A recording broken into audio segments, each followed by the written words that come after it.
Peux-tu me dire ce qui a changé nos vies? Peace and love, seule thérapie m'a permis d'écrire contre l'oubli. The love movement, seule thérapie. Mélodie, tempo, one love, seule thérapie. Simple thérapie, épisode 6. Mon invité aujourd'hui n'est plus à présenter. J'emprunte cette phrase à Dave Letterman, si tu nous regardes. Il fallait que je le rencontre parce que c'est lui qui a inspiré cette émission et je ne serais pas là s'il n'avait pas été là. Monsieur Franck Bapunga est à mes côtés. Ensemble, on va faire un état des lieux de la musique au Gabon, en Afrique, mais aussi et surtout de l'entrepreneur qu'il est. Il me reçoit ici dans le store KK, K par K. Un style de vie. Franck Bapunga, comment ça va? Ça va. On est à Libreville au Gabon. Tu sais, quand je viens ici, je dois te voir. Ouais, forcément, on doit se voir. Voilà. On fait le bilan ensemble de tout ce qui se passait. On fait le bilan calmement. Exactement. depuis les années 90 jusqu'à aujourd'hui. Ouais. Toi, tu as commencé ta carrière, j'ai lu sur la biographie, en 99, mais moi, je sais que c'est avant. Ouais. En fait, le premier contrat, c'est 99. Ah, d'accord. Donc, je compte pas quand... Tu étais amateur. Quand je jouais au quartier, Okay. les big matchs. Non, je compte pas les big matchs. D'accord. Et on va remonter un petit peu plus loin que ça pour arriver même jusqu'à ta naissance, parce que toi, tu es un Gabonais et fier. Et partout où tu es parti, tu as représenté les couleurs du pays, le vert, jaune, bleu, à l'étranger. Et je sais que tu viens de Mimongo. Je suis né à Libreville. C'est mes parents qui viennent de Mimongo. Voilà, c'est tes parents qui viennent de Mimongo. Et malheureusement, tu les as pas connus non, du trop tout. longtemps. Voilà. Non, je les ai connus 11 mois. Il y a eu ce qu'il y a eu, un tragique accident. Mais malgré ça, depuis ton enfance, tu as toujours fait preuve de férocité. Bon, je pense que j'avais pas le choix. J'avais pas le choix. Vu comment ma vie elle a démarré, après j'ai pas le choix. Il faut que je me batte. Tu as dû montrer les crocs assez tôt. Non, pas du tout. J'ai d'abord commencé par encaisser. Et je pense que c'est parce que j'ai un peu trop encaissé que c'est devenu ce que c'est devenu. Ouais. Donc, d'abord, il y a eu une part d'ignorance parce que je grandis avec d'autres parents et je ne suis pas au courant de ce qui s'est passé. Ouais. Donc le choc arrive un peu plus tard. Je crois que je suis en classe de CM2. D'accord. Et c'est justement parce que j'ai besoin de mettre un nom sur les noms. Voilà. Et sur les visages. Sur les visages. Et après, quand je reçois mon véritable acte de naissance, parce que c'est la première fois que je le vois, quand il faut passer tout ce qui est CEP, concours d'entrée en 6e, quand je regarde les noms sur mes actes de naissance, je me rends compte que c'est pas les noms de ceux qui sont à la maison. Et donc là, je commence à me poser des questions. Est-ce que tu es déjà dans la musique à ce moment-là? La musique tourne autour de toi. Un peu de breakdance. Voilà. Un peu de breakdance. Je touche au piano. Je commence à faire un peu de solfège. Mais surtout dans le breakdance parce que on était sous l'influence de tout ce qui était Zulu Nation et tout ça. C'est ce que tu dis dans la chanson au commencement. C'était HIP, un mouvement que toute la jeunesse avait chopé. Et tu parles de Zulu Nation. Tu écoutais beaucoup Africa Bambaataa à l'époque? Oui, mais c'était pas moi qui écoutais. En fait, c'était à la récré. Il y avait certains grands déjà, pourtant on n'est qu'en primaire, mais il y a certains grands déjà qui amenaient le Ghetto Blaster. Voilà, ou pour ceux qui passaient midi, parce qu'à l'époque au Gabon on apprenait matin et après-midi. Donc voilà, entre les deux, il y avait un Ghetto Blaster quelque part. Donc nous les plus petits, on arrivait, on regardait déjà les grands briquets et puis on rentrait dans la danse, quoi. Mais de fil en aiguille, tu t'es laissé aller à l'écriture? Oui. Ou plutôt à l'interprétation, tu reprenais les textes des grands? J'ai commencé par interpréter, mais très peu. Bon, j'aimais la danse et je dansais souvent à la maison tout seul. Donc j'avais mon Ghetto Blaster à moi. J'avais une salle vide parce que ma mère a beaucoup... elle aimait tout ce qui était épicerie. Voilà, donc il y avait une épicerie à côté de la maison en construction. L'épicerie en construction, c'était ma salle de danse en fait. Donc quand il n'y avait rien dedans, j'avais mon Ghetto Blaster dedans et tous les après-midi je dansais. Et en fait, je dansais sur du son ricain jusqu'au jour où j'ai commencé à danser sur du son français, puis sur du son gabonais. D'accord. Parce que j'écoutais le Malboro Hit Parade à l'époque avec Arcade Balangoy. Et l'apparition des rappeurs de la côte ouest, c'est ce qui a fait le déclic. Voilà. Un jour, j'ai entendu un gars rapper en Massango, j'ai entendu un autre gars rapper en Fan. Je me suis dit, c'est quoi l'histoire en fait. Voilà, donc... À partir de là, tu as vu que tout était possible. Donc, je me suis dit, ok. Tu as eu des repères. En fait, je me suis dit, c'est pas un truc de ricain, quoi. Je me suis dit, ok, c'est pas un truc de ricain. Maintenant, la tendance, elle va aller partout. La France avec Sydney. Qui passait sur TF1 avec son émission HIP. nous a montré un peu ce que ça allait devenir. Et puis, il y a eu la compilation Rap Attitude. Exactement. Voilà, avec Rocking Squad, avec NTM. Voilà, là, tu te dis, ok, c'est bon. Et en fait, c'est les premiers sons que j'ai commencé à interpréter. C'est justement La Formule Secrète d'Assassin. C'est voilà, les premiers titres d'NTM. Ouais. Et là, avec l'éclosion du rap français au lycée, on commence à se passer des cassettes à l'époque. Voilà, on commence à se passer des tapes et tout ça. Et ça nous sort du rap américain, parce que le rap américain, nous, on savait danser dessus. Et là, ça nous sort du rap américain et on commence à écouter les textes, on commence à voir comment c'est écrit, on commence à... Voilà, donc de fil en aiguille, moi, je suis arrivé dans mon groupe de danse et j'ai dit aux gars, je vais commencer à rapper, ils sont tous éclatés. Et c'est comme ça que tu as commencé. Mais c'est bien parce que ce que tu dis là, tu le racontes vraiment dans la chanson au commencement, que je vous invite à aller écouter d'ailleurs. Et tu parles même de Nelson Mandela, Nation Zulu qui pleurait Nelson Mandela en prison. Oui, voilà. parce que le mouvement a beaucoup défendu la cause. À l'époque, défendait beaucoup la cause de Mandela. Voilà. Quand tu quittes la danse, tu te mets à rapper, à quel moment tes textes prennent de l'ampleur? En fait, c'est pas les textes qui prennent de l'ampleur, c'est d'abord le beatbox, parce que je fais partie de ceux qui ont vulgarisé le beatbox au Gabon, et je crois qu'un jour, en allant à la foire à l'époque, qui est devenue Gabon Expo, la foire de Libreville, chaque soir, il y avait des artistes qui passaient. Et souvent, il y avait des artistes en retard, donc il y avait des temps de pause. Et pendant les temps de pause, on demandait dans l'assistance s'il y avait des gars qui voulaient passer au micro pour faire des freestyles et tout ça. Et nous, souvent, on squattait derrière, on squattait là et tout. Et donc, un soir, il y a des rappeurs qui sont montés sur scène. Et moi, les gars de ma cité m'ont poussé. Dans le 5e, c'est des vrais amis que j'ai eus. Dans le 5e, c'est des vrais amis que j'ai eus. C'est pas que j'avais pas l'habitude de monter sur scène, mais ils me poussaient pour quelque chose. Donc moi, je suis monté sur scène. Vraiment, c'était, comment on va dire, c'était écrit comme ça. Ouais. Ils m'ont poussé, je suis monté sur scène, il doit y avoir 7 ou 9 rappeurs. Et après, le gars, parce qu'on était accompagné à l'époque, il y avait des musicos en fait. Et le batteur a commencé à démarrer sur un truc, et je lui ai dit non, bloque. Et moi, j'ai commencé à faire du beatbox. Et tous les rappeurs se sont succédés sur mon beatbox. Donc ça a dû durer une 30aine de minutes et tout le monde était... Voilà, et c'est la première fois que ça se passait à Libreville. Premier freestyle beatbox à Libreville. Et avec plusieurs rappeurs qui se succèdent sur moi. Donc il y avait le coffre à l'époque, il y avait... Voilà, c'était nouveau, c'était... Et c'est de là en fait que le nom part. Le nom part d'abord du beatbox en fait. C'est parce que beatboxer, ça n'existait pas ici. Voilà, donc de là, avec mon pote Willy, mon grand, qui m'a appris à faire du beatbox, et un autre du lycée qui s'appelait Pasteur Personam, qui n'est plus ici aujourd'hui. On a créé un groupe et on a commencé à aller dans les concours de rap sans instru. D'accord. Ça, c'était une révolution. Donc nous, on arrivait sans instru. On avait 2 beatboxers et bon, on était 3 rappeurs et 2 qui faisaient du beatbox. Donc ça veut dire qu'à un moment, quand il y en a 2 qui rappaient, il y en a un qui faisait la musique. D'accord. Le plus gâté, le gâté, c'était Pasteur, parce que quand Pasteur rappait, on était à 2 à faire du beatbox. D'accord. Donc lui, il en profitait pleinement. Donc on a gagné plein de concours de rap comme ça en faisant du beatbox, et ça m'a... C'est de là que mon nom est parti en fait, grâce au beatbox. En fait, ton histoire, c'est vraiment la bande son, la bande originale d'un film. Tu avances, tu vas vers progressivement Raboul, ou tu es encore Frank Papunga? Ben non, à l'époque je m'appelle Booker, mais pas de mon vouloir. À l'époque, Booker, c'est comme ça que les gars de ma cité... J'ai toujours cru que c'était la rue qui t'a donné ce nom. C'est du gazing. Booker, c'est genre, moi j'ai un pote qui s'appelle Patrick Samaké. Tu arrives dans le quartier, tu es nouveau, il te regarde, à quoi il te baptise en fait.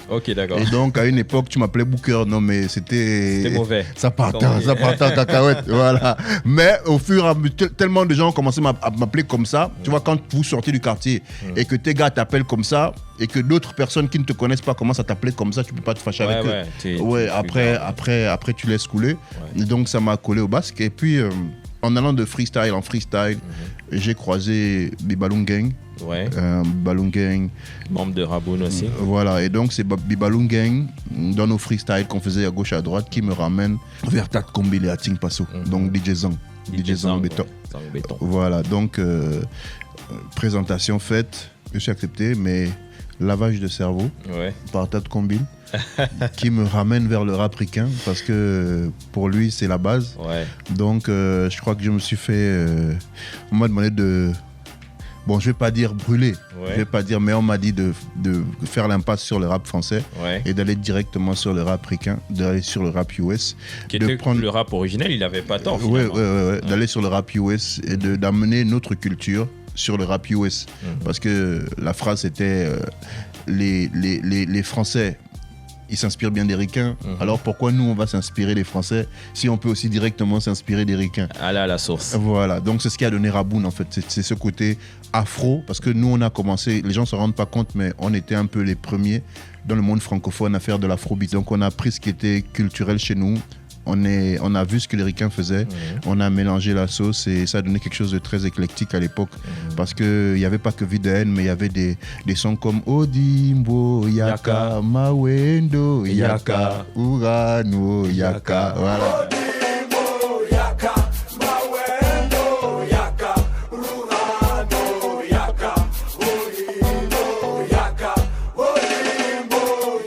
On était très, très, très, très africains déjà à l'époque. Et du coup, les présentations sont faites. Tu quittes le rap français, on va dire momentanément. Tu arrêtes d'écouter ça. Tu es à fond dans le rap US. Et vous formez le groupe et vous avancez comme ça. On avance comme ça. On a fait une première. Moi, quand je suis arrivé dans Raboun, on a fait une grosse saison. Même, je dirais pas de rap français, de son jamaïcain. Avec du Buju Banton. On a écouté du jamaïcain, du jamaïcain, du jamaïcain, du jamaïcain. Ce qui a donné Fayana Dibota.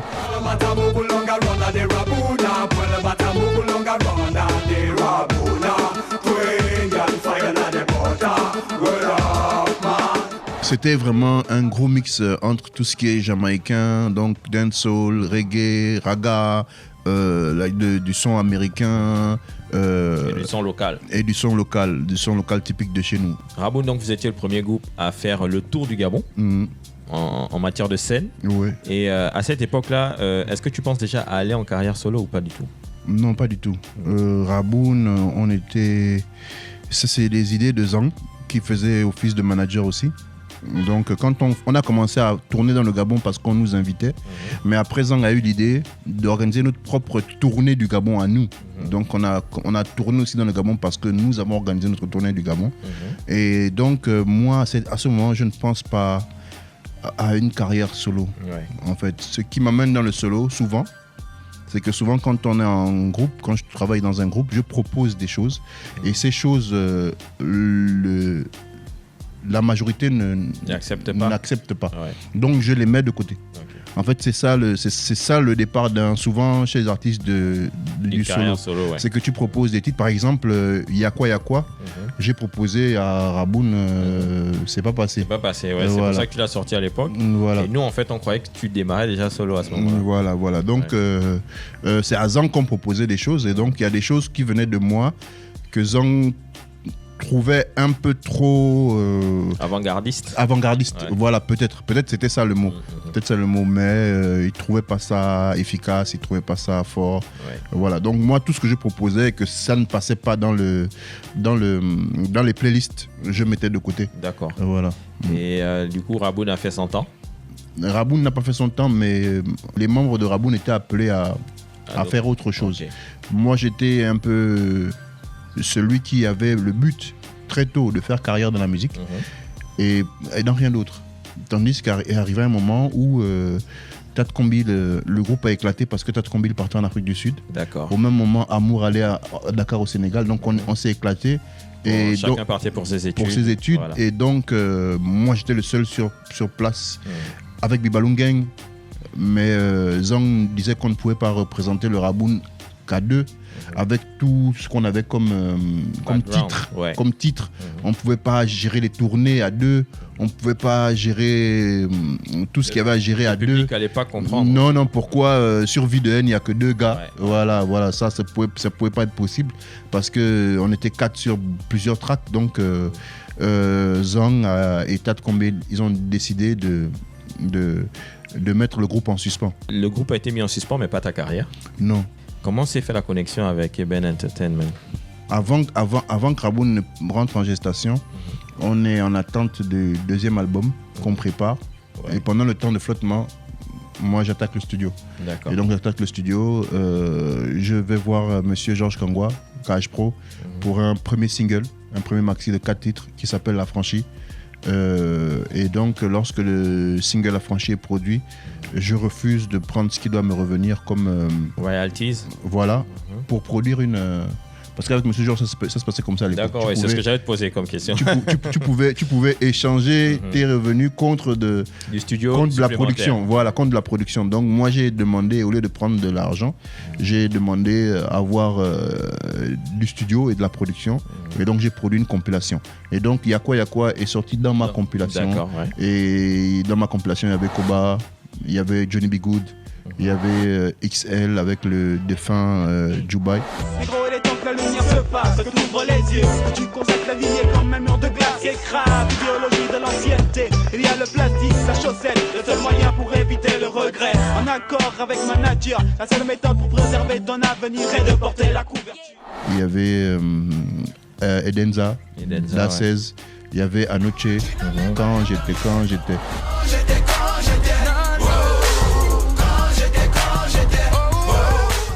J'ai sorti ma compilation qui s'appelait Fungang Attitude, qui a été distribuée justement par Zang. D'accord. Voilà. Et donc, Fungang Attitude est sorti avant mon premier maxi. C'est après ça que maintenant, les choses de Frankie d'école. Je me retrouve à faire des scènes comme le 5 majeur. Chez vous, on dit en été. Ici, on dit pendant les grandes vacances. Voilà. Du jour au lendemain, comme ça, je me suis retrouvé sur le 5 majeur. D'accord. Et ma performance était... la plus appréciée. Une performance de ouf. Et en fait, moi, je crois que ce qui a fait ma répute, c'est mon côté performeur. Exactement, en fait. C'est voilà. ce que j'allais dire. Toi, t'es une bête de scène. Voilà. Ouais. Donc, ma performance était... Donc, il y avait un son qui sortait de nulle part. À l'époque, les gens ne comprenaient pas pourquoi j'avais une inspiration zouk, afro-zouk, parce que les choses de Frankie, c'est...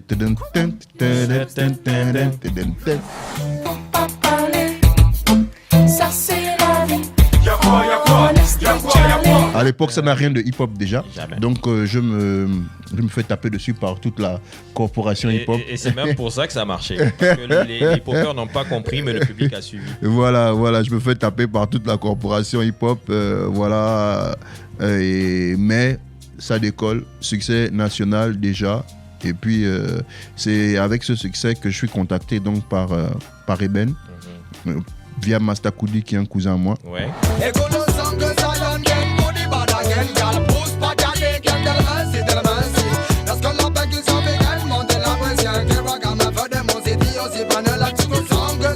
On va sur un premier test, l'hymne. Appelle-moi l'animal, faux, illégal. Voilà, donc quand tu passes un test comme ça, forcément tu es retenu. Lyrical bomb sur un digital son. Bam. Donc le test est réussi. Signature, premier single aussi signé chez Eben. Voilà, Farafina.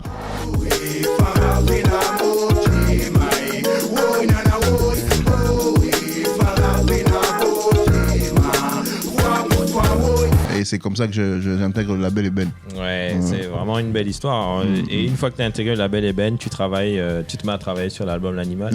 Voilà, directement. Mais est-ce que tu avais déjà des titres prêts de ce que tu avais mis de côté à l'époque? Dans L'Animal, j'ai ramené Vivre libre. Si je meurs dans mon rêve et je meurs aussi dans ma réalité. Adieu à mon père et Nenem Zengel Moutemae. Si je rappe sur du Bouti, ça aussi, il faut dire que je suis le premier. Il y en a qui ont pensé que j'étais les premiers, mais non, moi j'étais le premier à le faire. J'ai ramené un batteur au studio, il a joué le rythme de chez nous. Au studio, il y avait Crash le Grafka ce jour-là.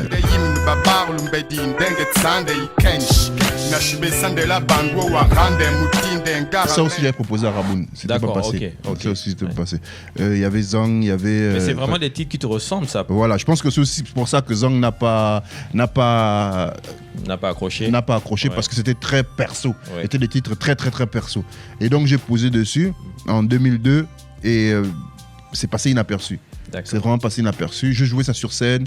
Les gens, ils regardaient, ils se demandaient... Qu'est-ce que c'est? Voilà. Donc, j'ai remis ça dans L'Animal. J'ai replacé ça dans L'Animal.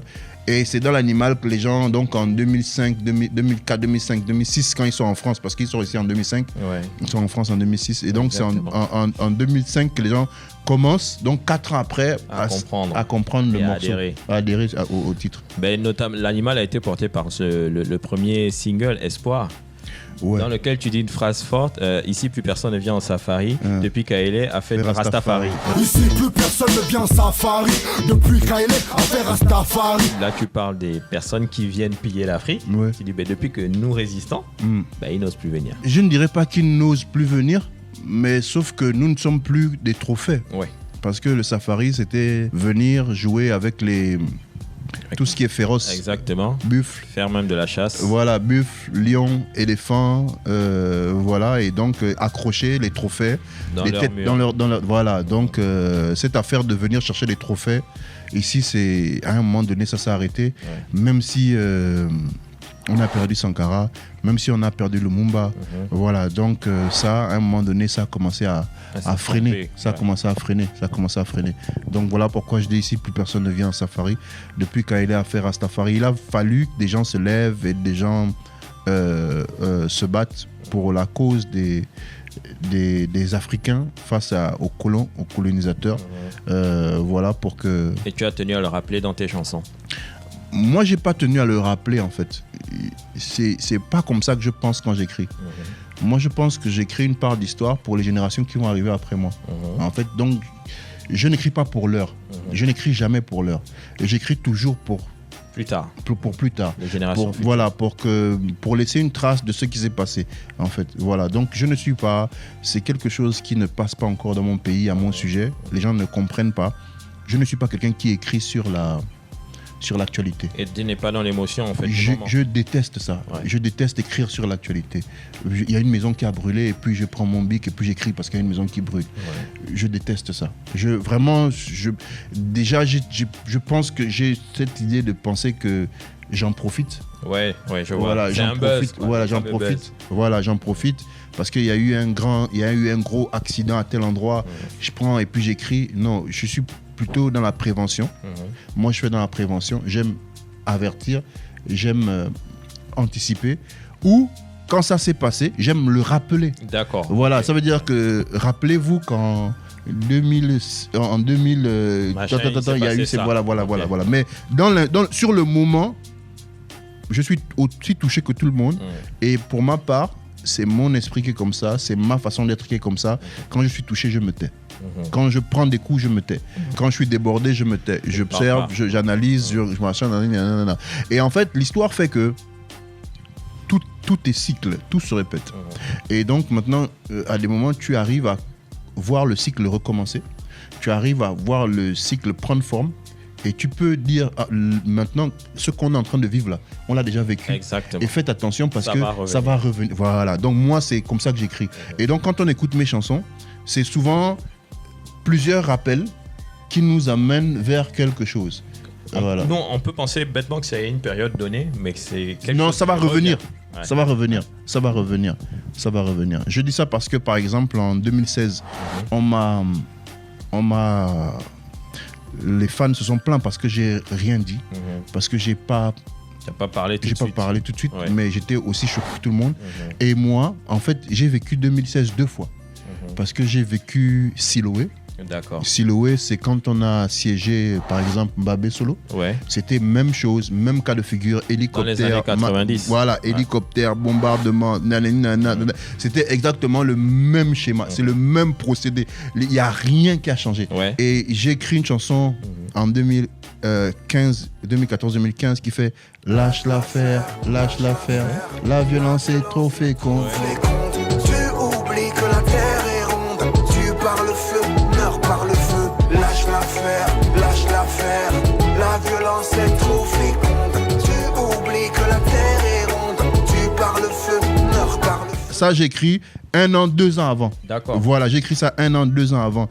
Et c'est vrai que ça parle de tout ce qui se passe dans le monde, parce que ça parlait de ce qui s'est passé au Congo, ça parlait de ce qui s'est passé au Kenya, ça parlait de ce qui s'est passé en Afrique du Sud, ça parlait de tout ce qui s'est passé autour de nous, mais c'était comme pour dire que ce qui se passe autour de nous, c'est un cycle qui va encore revenir, qui va encore repasser par chez nous. Voilà, donc le deuxième couplet était dédié au Gabon, mais c'est des choses, quand ça arrive, les gens ils font pas attention en fait. Dans notre ADN, nous quand tu nous préviens, on fait pas attention.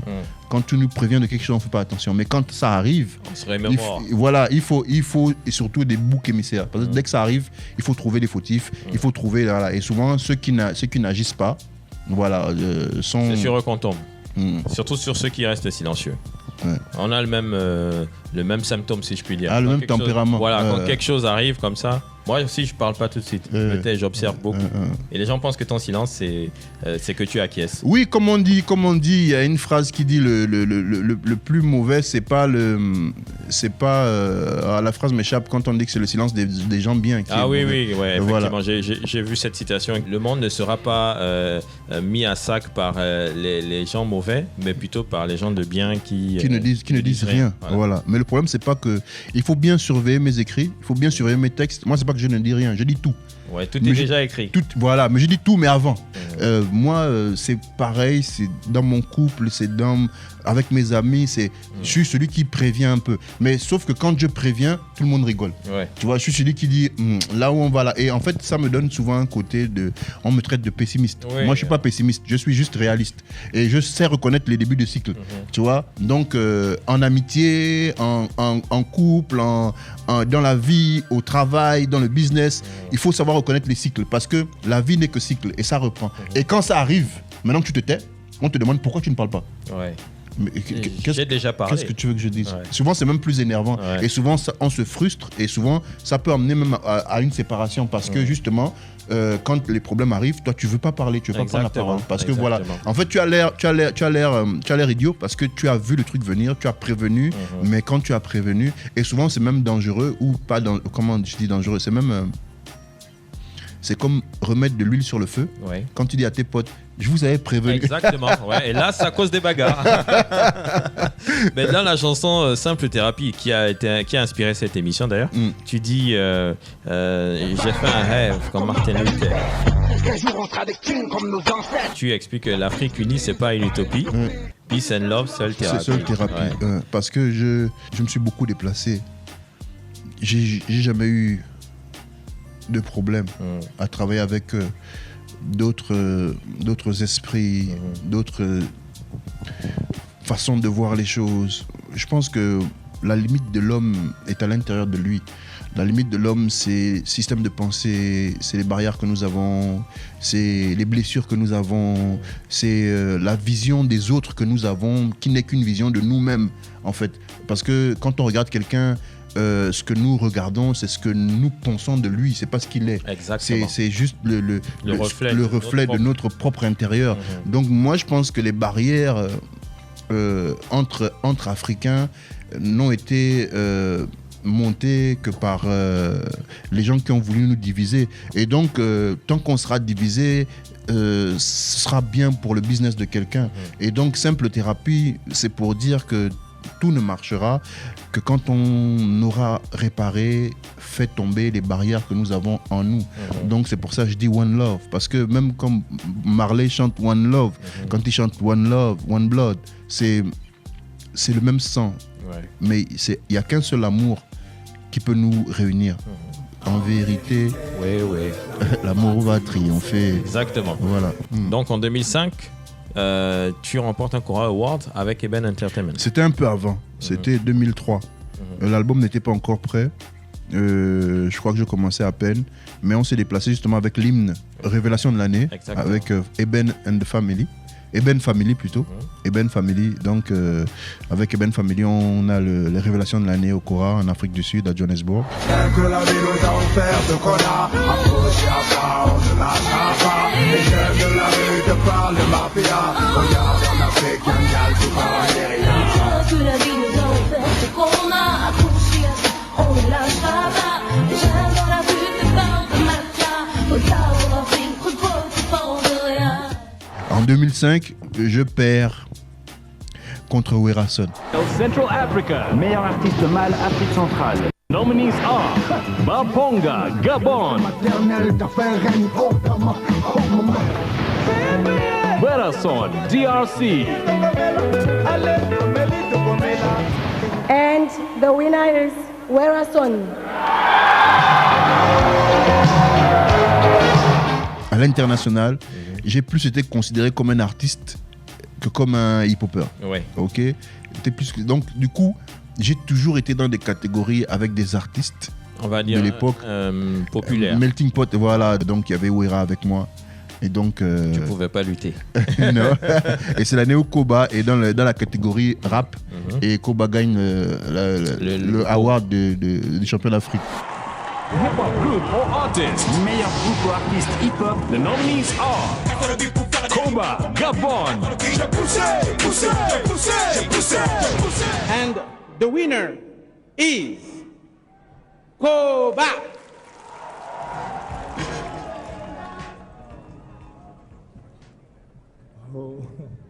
Gabon. Gabon. Thank you God. Thank you Kora Music Hour. Je remercie toute ma famille à Libreville, à Nzayon, à Likwala, ma femme, mon fils. Je remercie Eben Family pour le cœur. Je remercie OG pour les clips. Je remercie monsieur Amar, Benke, Eric pour l'encouragement. Avec tout ça, tu as trouvé le temps de préparer l'album Carnivore? Mais c'était, en fait, c'était une affaire de tous les jours parce que à cette époque, je ne faisais que ça. Il y avait le studio le studio d'Eben était là. C'était aussi l'idée de John Banks, nous mettre un studio à portée avec des ingés à portée. Donc tu sors de la maison, tu viens au studio, c'était à XR 24/7 comme on dit maintenant chez vous. Ouais, exactement. 24/7, donc voilà, c'était dès que tu descends de l'avion. Et moi aussi, comme je pense que tu le sais, partout où j'allais, je cherchais un studio. Dès que j'arrivais à Dakar, je cherchais un studio. Dès que j'arrive au Bénin, je cherche un studio. Au Ghana, pareil. Au Ghana, pareil. Dès que j'arrive au Ghana, je cherche un studio. J'arrive pas à être quelque part pour 3-4 jours parce que tu n'arrives jamais, enfin c'est rare d'arriver le jour de ton concert, donc tu arrives 24 heures avant et pour trouver les avions après, tu peux rester 2 jours, ça veut dire que si tu joues samedi, on te dit il n'y a pas d'avion pour Libreville dimanche, ou souvent il n'y a pas d'avion lundi, tu vas rentrer mardi, donc moi dès qu'on me dit ça, je dis ok, cherchez-moi un studio. Et comme ça, ton temps libre, tu passes en studio. Voilà. À ce moment-là, est-ce que tu portais déjà des cas par cas? Oui. On commençait à voir un petit peu le cas apparaître, le logo. Oui, ça s'appelait Carnivore à l'époque. Ça s'appelait Carnivore. Avant l'album, ça s'appelait Carnivore. J'ai eu l'idée d'avoir ma propre marque. Déjà parce que les vêtements coûtaient cher à l'époque. Les vêtements que nous on voulait porter. Des hip-hoppers. Voilà, donc Fubu. Voilà.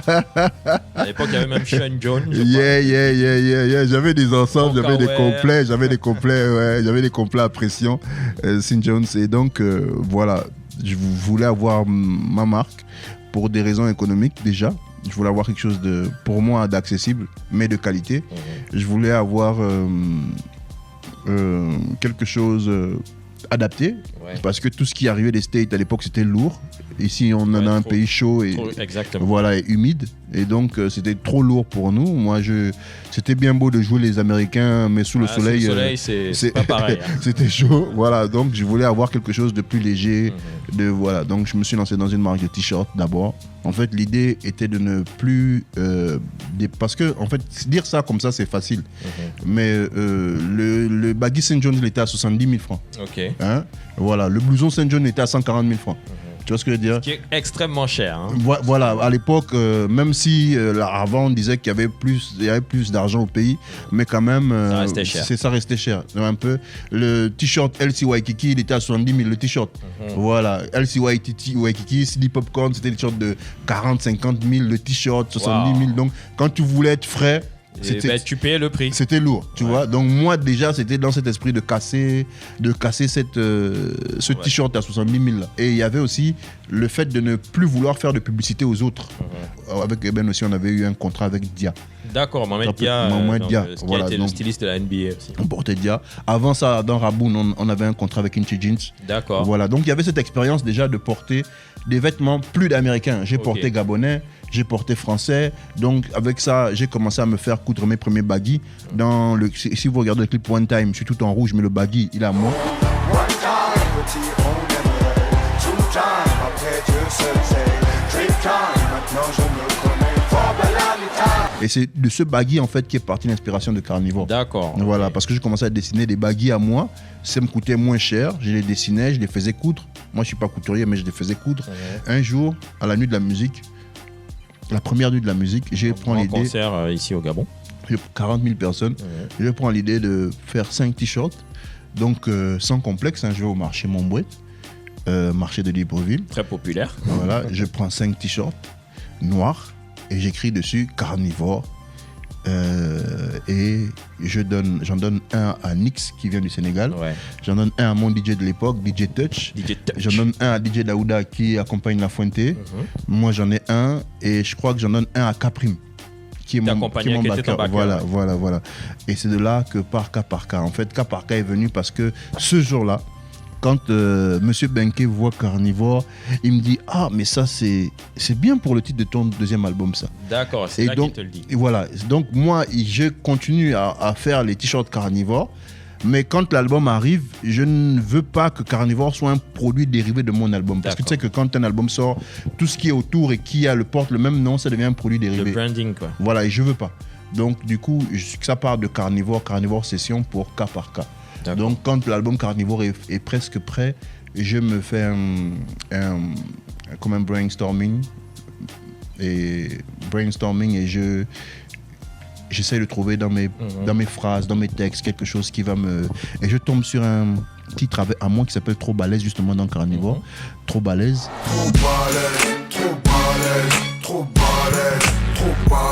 Et j'ai une phrase où je m'occupe de tes potes au cas par cas. Cas par cas est revenu, étape par étape, style de vie. Pour moi, cas par cas, c'est évoluer doucement, aller prendre le temps de faire des choses. C'est vraiment comme ça que j'ai fait ma vie. Et donc, ça, quand j'ai percuté dessus, j'ai dit, ok, je vais faire une marque de vêtements qui s'appelle Cas par cas. Parce que moi aussi, je me suis fait au cas par cas. En fait, je veux inciter les jeunes, je veux inciter les gens de ma génération à prendre la vie comme elle vient, à accepter de commencer au bas de l'échelle, doucement. C'est peu de gens le savent, mais moi, quand j'ai eu besoin justement de payer mes CD Popcorn, mes LC Waikiki, acheter mes Fubu, mes St. John's, j'étais obligé de travailler parce que ma mère n'avait pas les moyens de me payer les fringues que je voulais. Donc j'ai travaillé partout. J'ai travaillé avec des débroussailleuses, j'ai creusé des fosses septiques. À l'époque, c'était un boulot de vacances. Quand on était au lycée, c'était un boulot de vacances. J'ai travaillé à Super Gros, qui est un magasin de la place, un supermarché de la place qui vend en gros. J'ai fait rayonniste, j'ai fait livreur dans les camions. Et donc, je suis quelqu'un qui... Le travail te fait pas peur. Quel que soit le travail, petit boulot, voilà, vraiment. Et donc, ça, quand j'ai pensé cas par cas, prendre la vie étape par étape, step by step, accepter de commencer au bas de l'échelle pour devenir quelqu'un, ne pas prendre de raccourcis, ne pas jouer avec les juju, ne pas aller voir les ngangas, ne pas aller... Voilà, donc pour moi, ça c'est ce que j'appelle le style de vie. Tu vois, ça c'est le style de vie. Être quelqu'un qui se cherche, quelqu'un qui combat, mais qui accepte la simplicité, qui accepte de coller ses propres affiches sur le soleil avec son staff. Et aujourd'hui, on parle... Je vois quelque chose qui revient beaucoup sur les réseaux, la différence qu'il y a entre un boss et un leader. Et moi, je pense que c'était cet esprit de leader qui naissait. Parce que tu étais sur le terrain, tu travaillais avec les autres. Tu n'étais pas un boss qui donne des directives. Des directives. Je pense que c'est cet esprit-là qui commençait à l'époque. Parce que quand j'ai fait cas par cas, c'était avec cette pensée. Moi, je me suis fait souvent réprimander. Tu sais, on prend le train. Et star de l'époque, ben, je me retrouve à charger le train avec les...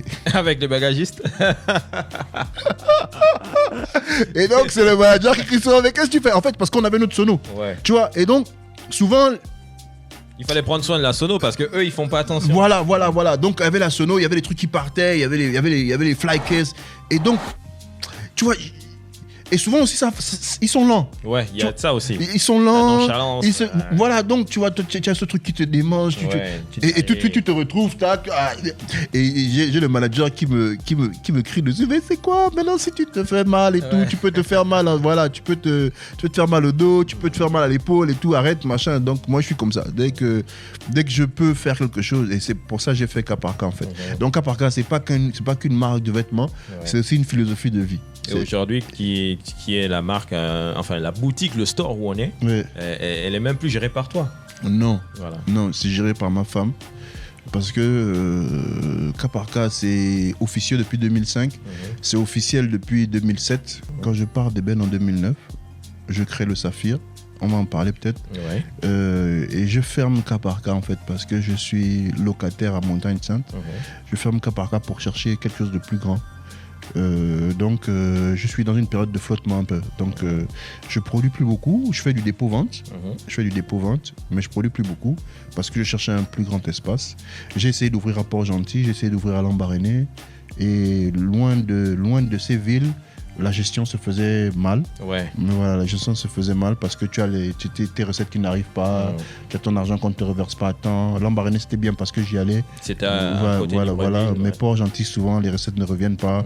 Et puis, je fais la connaissance de celle qui est devenue mon épouse, qui est un ancien mannequin, qui est déjà dans la mode, qui est fashionista, qui aime le vêtement, qui est étudiante à l'étranger. Donc, à chaque fois qu'elle rentre au pays, elle ramène des fringues pour les revendre à ses copines. Donc, j'ai dit, OK, comme elle est déjà dans le truc. Et elle me demande, qu'est-ce que ça devient ton business? Je lui dis, bon, mais voilà, tu es là. Vas-y, gère. Voilà. Et donc, avec elle, on est parti du simple t-shirt. C'est vrai qu'à l'époque, il y avait des t-shirts, il y avait des chemises, mais là, il y a du tout, quoi. Il y a du sportwear, il y a du. Voilà. Il y a de la création, il y a de la création. Voilà, il y a des tissus africains, il y a des. Voilà. Donc, elle a relancé ça en 2012. Et 2012, 2013, 2014, c'était le magasin qui a pris forme. Donc, on a ouvert le magasin en 2014. Et puis, voilà, aujourd'hui, on est là. Disponible ici, on est dans quel quartier? Batavia, en face de la mosquée. Exactement. En face de la mosquée. Tu sais, moi, j'étais pas loin là quand j'ai commencé. Oui, à à Top FM, voilà. À côté de rénovation. Je sillonnais un petit peu les rues et à l'époque, je me disais, il faudrait bien un cas par cas. Bon, voilà. Peut-être qu'un jour je l'aurai, qui sait. On est dans la boutique. Ouais, on sait jamais. Et voilà, tu as dit tout à l'heure que tu as quitté Eben vers 2010-2011. Donc, tu as sorti ton 3e album, Orphelin d'Armure. En indépendant. Ouais. Tu as créé le Saphir. Donc le Saphir, qu'est-ce que c'est? C'est une structure de communication et d'événementiel. Aussi qui peut gérer, booker des artistes ou des acteurs culturels. C'est avec le Saphir que tu as fait le titre Brille comme. Oui. Toi tu brilles, moi je te le dis. L'étoile que Dieu t'a donnée, il faut la suivre, ne pas subir. On va s'en sortir, tu vas réussir. Et comme tu n'as pas volé, tu n'es pas dans les réseaux. Ouais, c'est le Saphir, Eunice, que du bien. Il réalise mes rêves comme un magicien. Il a changé ma vie, aujourd'hui et demain. Il a su quelque chose, ce tout petit rien. Quand il marche à mes côtés, c'est tout ce que je retiens. Que du bien haut, que du bien haut. J'ai fait des pubs, j'ai fait des campagnes promo. C'est avec le Saphir que j'ai travaillé avec la DGPS pour toutes les campagnes de VIH, contre le VIH, de lutte contre le VIH. En fait, le Saphir, c'est mon travail dans l'ombre parce que voilà, c'est. Mais même en dehors de la musique, c'est le Saphir. Voilà, même en dehors de la musique, c'est mon travail dans l'ombre. J'ai piloté des shows, j'ai réussi à piloter un Fally. Voilà, j'ai piloté 2 concerts de Fally, Libreville, Port-Gentil. Donc j'ai fait plein de choses. Ça se voit pas. On me reproche de ne pas en parler souvent, de ne pas faire assez de pub sur moi. Mais bon, c'est pas trop mon fort. Comme je dis, je suis pas quelqu'un qui parle. Voilà, moi je suis tellement occupé dans l'action que j'ai pas le temps de. Tu es sur le terrain. Ben oui, là c'est l'occasion d'en parler. On fait bien de se retrouver ici. Tu as une télé-réalité que je démarre. Voilà, que tu démarres et j'ouvre un autre business. D'accord. L'autre business, on peut en parler Oui, déjà oui. D'accord. Oui, ça s'appelle Bresh Content. En fait, c'est une structure qui va créer et gérer du contenu. Le Saphir va produire le contenu, mais c'est Bresh Content qui va être le magasin. D'accord. Ok, le Saphir va produire et le mettre en magasin. Donc Bresh Content, c'est le magasin qui va vendre les produits aux télévisions. D'accord. Donc on va créer le Saphir, on va créer des contenus pour la télévision. Donc c'est une société de production. Bresh Content, c'est plutôt une boutique. D'accord. C'est plutôt une boutique, c'est des commerciaux. Ok, voilà. C'est du commerciaux. Et ils auront le truc. Et puis, si c'est pas pris par des télés, ça passera sur les chaînes de Bresh Content, donc sur le digital. Mais dès que c'est pris par une télé, ça part de la boutique en fait. D'accord. Du coup, la télé-réalité, ça va pas être comme Secret Story. Ça va être des jeunes entrepreneurs gabonais. En fait, la télé-réalité, suit un mannequin, donc acteur culturel ou actrice culturelle, donc qui s'appelle Sarangwa. Et donc, en fait, on va pouvoir découvrir les coulisses, ce qu'on ne voit pas. Par exemple, quand on voit Baponga sur scène, on voit le produit fini, mais on ne voit pas la chaîne de valeur. Donc, en fait, cette télé-réalité vient pour montrer au public comment ça se passe de la création à la fin d'un produit. Donc déjà Sarah Ngoa, le fil rouge, c'est qu'elle veut monter son entreprise culturelle. Donc on va voir comment on monte une entreprise culturelle, par où il faut passer, les réseaux, les gens qu'il faut voir et tout ça. Et au fur et à mesure, elle rencontre donc des acteurs culturels plus chevronnés, plus expérimentés, qui vont l'aider à... Et tout ça, on la suit, en fait, il y a une caméra qui la suit voilà, tous les jours. partout, Ok. tous les jours. Sur ses shoots photos à elle. Donc quand on va à un de ses shoots photos, forcément, on va faire connaissance avec le photographe.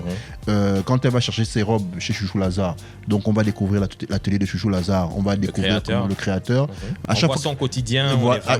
À chaque fois qu'elle rencontre quelqu'un, en fait, si vous voulez, la star de la télé-réalité, c'est même plus Sarah. D'accord. Sarah, c'est notre espionne. Ok. Et c'est elle qui nous fait, qui va mettre en valeur des gens qui sont souvent derrière les caméras, qui sont derrière la scène. Parce qu'en fait, le problème, c'est que quand on dit culture au Gabon, quand on dit culture au pays, on ne voit que musique et divertissement. D'accord. La culture, c'est pas que la musique et le divertissement.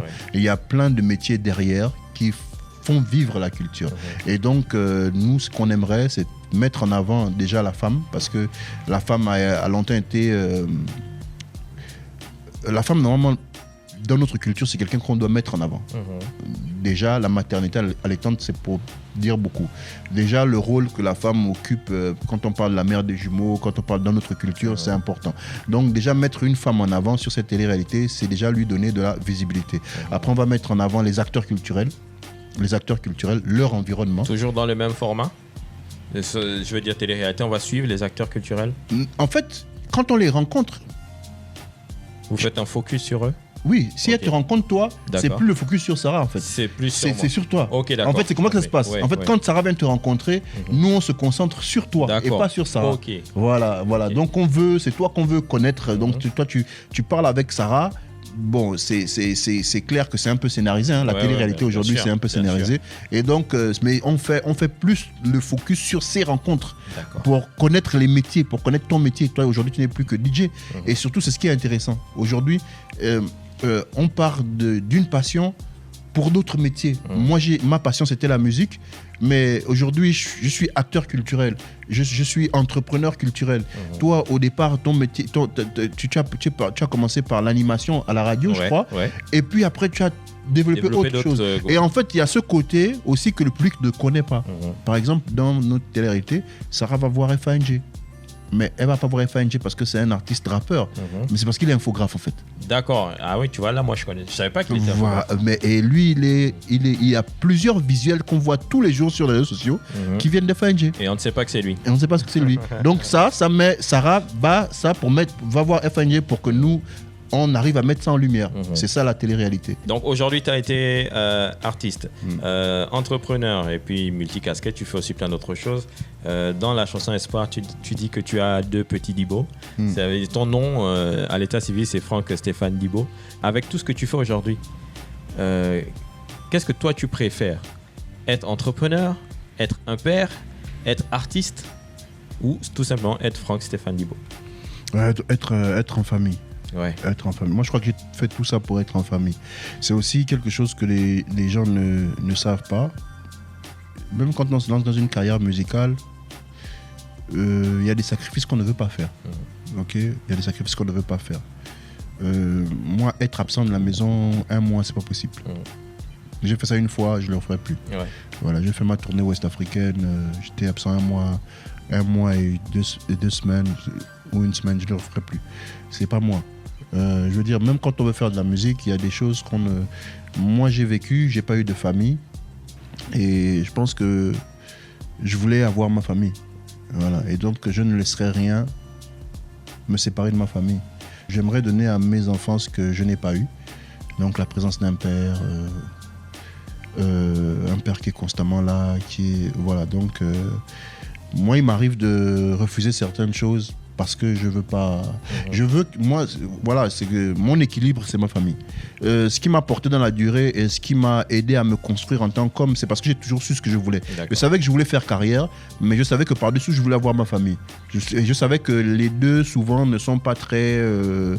c'est pas très, comment on va dire, compatible. C'est pas très compatible, ok. Après, il y a des exemples qui réussissent bien, comme Maître Gims, tu vois, qui aujourd'hui ça va, et comme Jay-Z et Beyoncé, ça va, mais ça peut pas être pareil pour tout le monde, ça peut pas être la même condition pour tout le monde. Donc, il y a des artistes qui vont protéger leur famille, donc qui vont éviter que les caméras rentrent à la maison, qui vont éviter que les... Sur les réseaux sociaux, la famille apparaît. Voilà, il y en a qui vont faire le dos rond et qui vont couvrir la famille. Moi, je peux souvent accepter de mettre ma femme en avant, mais je pense que le plus important pour moi, c'est les petits. Voilà, c'est les petits. Et donc, je me suis battu pour ça. À un moment donné, il a fallu que je parte, j'ai dit non à plusieurs reprises. Il a fallu que je parte, j'ai dit non. Non pour plusieurs raisons. J'ai d'abord refusé de partir parce que j'avais ma mission avec la culture au Gabon et je crois qu'elle n'est pas encore finie. Donc je me suis dit, si je pars, le travail que je vais faire, personne ne le fera. Donc je suis resté en 1 pour ça. En 2, quand il a fallu partir, j'ai dit non, je pars pas. Parce que je sais que si je pars, je peux perdre beaucoup derrière. Et donc je ne suis pas un aventurier. C'est normal, hein, c'est dans les gènes. On n'est pas tous des aventuriers, on ne peut pas tous partir et se refaire. J'ai préféré me faire ici, j'ai préféré avoir quelque chose de solide ici. Et donc c'était ma vision des choses. On n'est pas tous les mêmes, on ne va pas tous vers les mêmes voies. Donc chacun ses voies, chacun ses valeurs, chacun ses... Donc pour moi, ma dose de musique est presque atteinte, quoi. Ça veut dire que moi je n'en demandais pas plus. Je suis pas du genre qui voulait un succès monstre, quoi. Parce que je savais que ça aurait pu me détruire aussi. Je connais mon passé, je sais d'où je viens, je sais ce qui m'a fait mal, je sais ce dont j'ai besoin. Par contre, si j'étais dans un pays moins enclavé où j'avais la possibilité de me déplacer avec ma famille, j'aurais été de ces artistes, ça existe, qui vont en tourner avec sa famille. Exactement. Voilà, si moi ça me va. Si tu m'aurais dit, ok Franck, on t'invite, et d'abord beaucoup l'ont... C'est ce que Céline Dion faisait, pas dans les parties avec son mari. Voilà. Moi, c'était... Mais déjà, même avec Eben, j'imposais déjà à l'époque. Ça veut dire que je suis quelqu'un que je me suis beaucoup déplacé avec ma petite amie. Beaucoup. Voilà. Et quand je me suis marié, je me suis souvent déplacé avec ma femme. Et donc, je suis comme ça. Donc, si moi, il faut changer d'environnement, il me faut mon environnement à moi. Si je change d'environnement, il me faut mon environnement à moi. Si je me déplace avec tout le monde. Je suis pas genre je pars et puis je laisse... Non. Moi, si je me déplace avec tout le monde. Et voilà pourquoi dans certains pays très forts, même les gars, ils amènent les potes, quoi. Bah bien sûr. On le voit souvent ici quand ils viennent de France ils viennent pour un concert ici ou ailleurs. Ils vont dire on vient, on est 10. Pourquoi? J'ai un DJ, j'ai un backer, mais les autres c'est qui? Ils m'accompagnent. Moi par contre, par exemple, il y a un truc que les gens ne savent pas, mais quand je vais en tournée, je suis malheureux.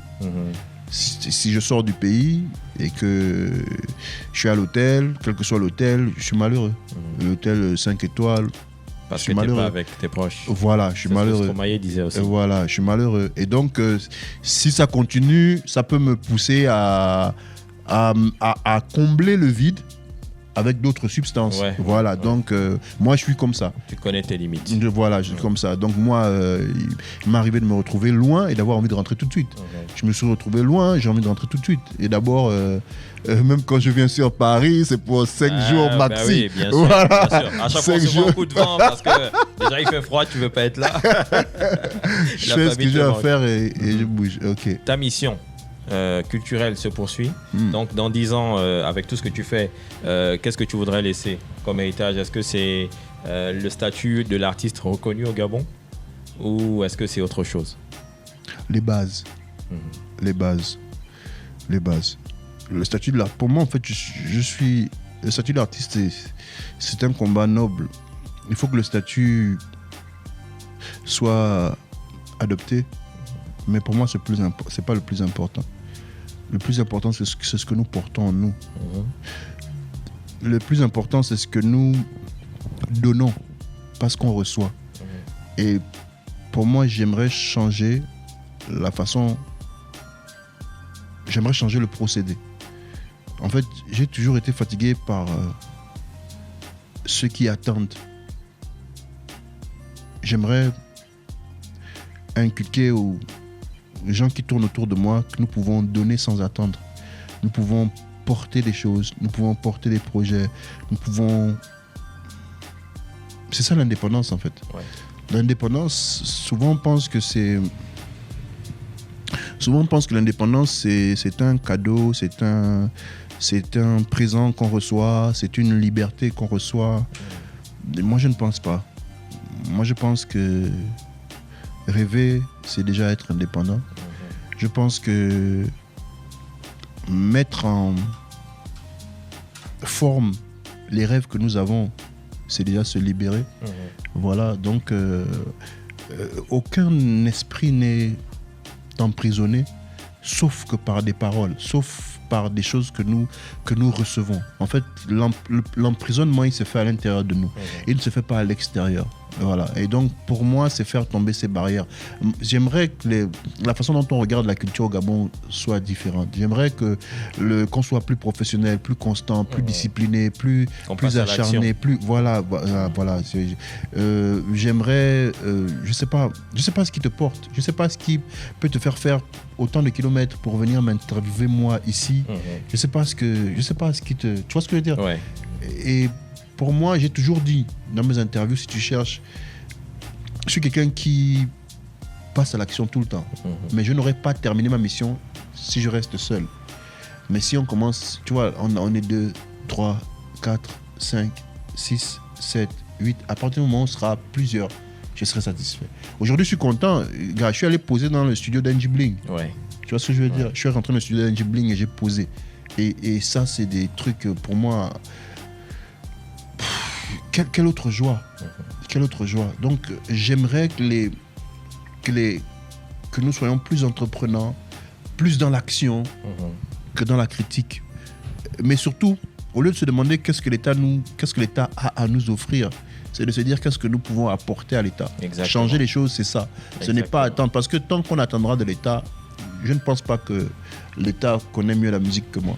Je ne pense pas que l'État connaît mieux le mouvement que moi. Je ne pense pas que l'État connaît mieux la culture que moi.